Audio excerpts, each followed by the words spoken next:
शंकर जब से शहर आया था बहुत बदल गया था। छोटे से गांव से आया एक सीधा सादा युवक शंकर, वहां के सम्मानीय गिरिजा पंडित जी की पहली औलाद। बड़े सपनों से पाल पास के शहर पढ़ने भेजा था उन्होंने, पर अब उसे कोई देखे तो पहचान भी न सके। उसकी वेशभूषा ही नहीं बदली थी, केवल रंग ढंग, बोलचाल, यहाँ तक कि उसने अपना नाम भी बदल डाला था। लोग उसे अब शेंकी के नाम से जानते थे। कॉलेज के कुछ हुड़दंगई लड़कों के ग्रुप का नेता था वो। कहीं किसी को पीटना हो, छेड़छाड़ करनी हो, सबसे आगे रहता। लड़कियों के आगे इतना भोला बन जाता कि वो उसके जाल में फंस ही जाती। अभी उनके बॉयज हॉस्टल के सामने गर्ल्स हॉस्टल में कोई लड़की आई थी, पिया नाम था उसका। उसके दोस्तों ने शेंकी को चुनौती दे रखी थी, इसे पटा के दिखा तो जाने। पहले पहल शेंकी ने ध्यान न दिया, फिर एक दिन उसने पिया की फोटो देखी। कितनी खूबसूरत लड़की थी, गोरा दूधिया रंग, कमर तक लहराते रेशमी सिल्की बाल, बड़े बड़े कजरारे नैन। वो अपलक उसे देखता ही रह गया। अब तो उसके मन में भी इच्छा जगी कि इस लड़की से तो दोस्ती करनी ही पड़ेगी, जिसे देखते ही पहली नजर में उससे प्यार हो गया था उसे। शेंकी सुबह शाम गर्ल्स हॉस्टल के चक्कर लगाता, पर उसे साक्षात कभी न देख पाया। फिर किसी दोस्त ने बताया कि वो सामने वाले प्रियदर्शनी पार्क में सुबह शाम जॉगिंग के लिए जाती है। शेंकी को उससे मिलने की बहुत बेताबी थी। पहुंच गया सुबह वहां, जैसे तस्वीर में थी, उससे कहीं ज्यादा खूबसूरत थी वो। शेंकी उसके आसपास मंडराता रहा, पर उसने आंख उठा के भी उसे न देखा। बहुत परेशान हो उठा था वो। ये कैसी लड़की है, शायद पहली है जो उसके जाल में फंसने से बच रही थी। इसने तो आंख उठा के भी उसे नहीं देखा। ऐसे कैसे? शेंकी के अहम को बहुत चोट पहुंची इस बात से। वो चिड़चिड़ाने लगा था अब, बात बात में खूंखार हो उठता। चाह के भी पिया की बेरुखी उसे सहन न होती। जितनी कोशिश करता उसे भुलाने की, वो और ज्यादा दिमाग में आती। एक दिन हल्का शाम का धुंधल का छाने लगा था और वो पार्क में घूम रहा था कि पीछे से किसी आवाज ने उसके बढ़ते कदम रोक दिए। एक सुरीली मीठी सी आवाज उसे पुकार रही थी, हेलो शेंकी। वो पीछे मुड़ के देखने ही वाला था कि आवाज ने उसे रोक दिया। पीछे मुड़ के मत देखना कभी भी। मैं वही हूं जिसको बहुत दिनों से तुम पाना चाह रहे थे। बेसाख्ता वो बोला, पिया हो तुम? वो सुरीली आवाज में हंसी, क्या बात है, दाद देनी पड़ेगी तुम्हारी, लेकिन ध्यान रखना कभी मुझे पीछे मुड़ के न देखना। तो आप मेरे बराबर आ जाइए ना, शेंकी ने अनुनय की। नहीं, ऐसा नहीं हो सकता, वो बोली। क्या मैं इसका कारण जान सकता हूँ? वो दबे स्वर में बोला। इतना बोलने वाले मुझे पसंद नहीं। पीछे से आवाज का सुरीलापन कम होता जा रहा था। आहान, नहीं, पीछे मना किया ना, बार बार चेतावनी नहीं दूंगी। अचानक शेंकी को कोई मजबूत हाथ अपनी गर्दन पर महसूस हुए छोड़े। वो गिड़गिड़ा उठा, हाथों की पकड़ धीमी हो गई। शेंकी बहुत डर गया था। गहरी गहरी सांस लेता वो आगे बढ़ने लगा।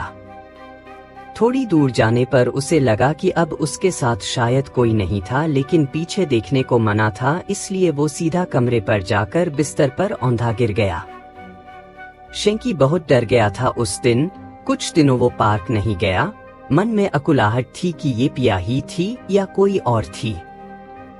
हिम्मत बटोर आज फिर वहीं चल दिया।